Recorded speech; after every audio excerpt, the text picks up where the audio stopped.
One, इसका नाम है बेसिक कॉन्सेप्ट्स। सबसे पहले हमें पता होना चाहिए कि केमिस्ट्री होती क्या है, केमिस्ट्री की डेफिनेशन क्या है। कोई भी चीज़, कोई भी जो चीज़ है, कोई भी मैटर है, वो कैसे बना है, उसकी कंपोजिशन को उसको हम पढ़ते हैं कि कोई भी चीज़ है हमारे पास, जैसे कोई अगर चेयर है तो वो कैसे बनी है, उसकी कंपोजिशन क्या है, उसको कहते हैं केमिस्ट्री। उसकी स्टडी को हम लोग कहते हैं केमिस्ट्री। अब मैटर क्या होता है? Anything that has a mass and occupy space. कोई भी चीज़ है जो हमारे पास वज़न रखती है, जिसकी कोई जगह है, जो जगह घेरती है, उसको हम मैस कहते हैं, उसको हम मैटर कहते हैं, सॉरी। अब हमारे पास जो मैटर है, जैसे ही हम उसको डिवाइड करते हैं to smaller and smaller particle, जो उसका स्मॉलेस्ट पार्टिकल होता है उसको हम लोग कहते हैं एटम। जो हमारे पास एटम है वो एक वर्ड एटोमोस से ड्राइव हुआ है, जिसका मीनिंग है इनविजिबल। जिसको इनविजिबल मीन्स के उसको हम अपनी नॉर्मल आँख से नहीं देख सकते। अब जो एटम्स हैं उसके अंदर सब एटॉमिक पार्टिकल्स होते हैं जो कि मोर देन 100 होते हैं एवरी एटम्स के अंदर। लेकिन जो फंडामेंटल पार्टिकल्स होते हैं, हमने जैसे मैट्रिक में भी पढ़ा है, वो है इलेक्ट्रॉन्स, प्रोटॉन्स एंड न्यूट्रॉन्स। ये हमारे पास इंपॉर्टेंट फंडामेंटल पार्टिकल्स होते हैं एटम्स के अंदर। इसके बाद हमारे पास एविडेंस ऑफ एटम्स, मींस कि हमारे पास कोई एविडेंस है कि एटम प्रेजेंट होता भी है या नहीं। इसका हमारे पास कोई एविडेंस हो, क्योंकि हमने पहले कहा है कि हम एटम को अपनी नॉर्मल आंख से नहीं देख सकते, तो हमारे पास कोई एविडेंस भी होना चाहिए। टू टाइप्स की माइक्रोस्कोप्स को हम लोग, टू टाइप्स की जो माइक्रोस्कोप हैं वो ऑब्जेक्ट को विजुलाइज करती हैं इन अ बेटर वे। जैसे एक है ऑर्डिनरी माइक्रोस्कोप और दूसरी है इलेक्ट्रॉन माइक्रोस्कोप। जो हमारे पास ऑर्डिनरी माइक्रोस्कोप है, इसको आप कह सकते हैं कि ये ओल्ड वर्जन है माइक्रोस्कोप का, जो हमारे पास मैटर है उसकी विजुलाइजेशन के लिए, बेटर विजुलाइजेशन के लिए। इसकी रीज़न ये है कि इसमें ये क्लियर पिक्चर को नहीं हमें दिखा सकती, क्योंकि इसके अंदर ऑर्डिनरी लाइट यूज़ होती है, मीन्स कि सन लाइट यूज़ होती है, जिसकी वेवलेंथ बहुत ज़्यादा होती है।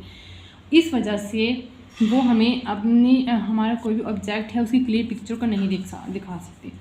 इसके बरक्स जो हमारे पास इलेक्ट्रॉन माइक्रोस्कोप होती है, वो उसके अंदर इलेक्ट्रॉन बीम्स यूज़ होते हैं और उसकी वेवलेंथ शॉर्टर होती है, मीन्स कि उसकी एनर्जी ज़्यादा होती है। वो हमें हमारा कोई भी ऑब्जेक्ट है उसको उसकी क्लियर पिक्चर दिखा सकती है।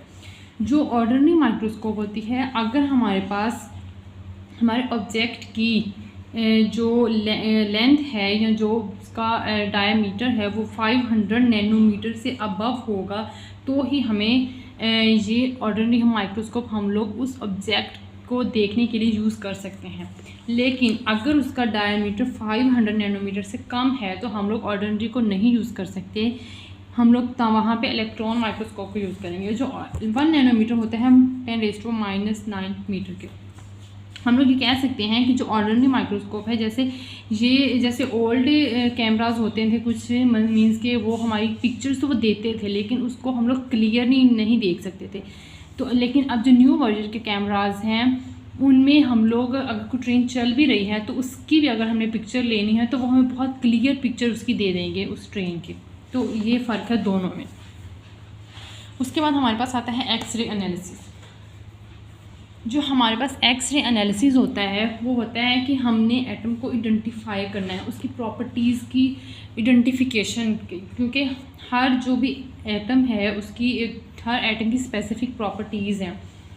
इसकी एनालिसिस को हम के लिए एक्सरे टेक्निक यूज़ करते हैं। एक्सरे, जैसे कि अगर हम लोग अपनी एग्जांपल लें तो हर जो इंडिविजुअल है उसके अंदर स्पेसिफिक करैक्टरिस्टिक्स हैं, स्पेसिफिक उसकी प्रॉपर्टीज़ हैं। जैसे कि हम लोग एक एग्ज़ाम्पल लेते हैं कि हमारी जो आइडेंटिफिकेशन है वो हम लोग अपनी फिंगरप्रिंट जैसे कि है, अगर हम लोग इसके अंदर हमारी पूरी आइडेंटिफिकेशन है, इसमें हमारे नेम तो नहीं लिखे हुए, ऑब्वियसली नेम नहीं लिखे हुए, लेकिन इसके अंदर स्पेसिफ़िक लाइंस हैं, उन स्पेसिफ़िक लाइंस की दूसरी लाइंस के साथ स्पेसिफ़िक डिस्टेंस है। तो ये जो डिस्टेंस है ये हर पर्सन के अंदर डिफरेंट है, हर इंडिविजुअल के अंदर। जो मेरी फिंगरप्रिंट है वो कोई और किसी और की फिंगरप्रिंट नहीं हो सकती ये। और उसके बाद हमारी आई का जो रेटिना है वहाँ पे हमारी मतलब कि आइडेंटिफिकेशन वहाँ से किसी पर्सन की कर सकते हैं। उसके बाद हमारे अंदर डीएनए प्रेजेंट है, वहाँ पे भी हमारी आइडेंटिफिकेशन, मीन्स कि हम लोग कौन है, हमारा नाम क्या है, हमारे पेरेंट्स कौन है, वो सब कुछ वहाँ से हमें आइडेंटिफाई हो सकता है।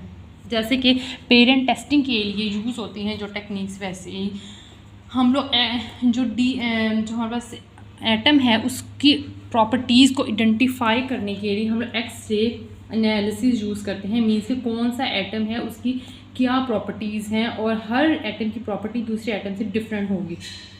मीन्स के उसकी वेवलेंथ डिफरेंट होगी हर एटम की, उसके अंदर जो फ्रीक्वेंसी है वो डिफरेंट होगी।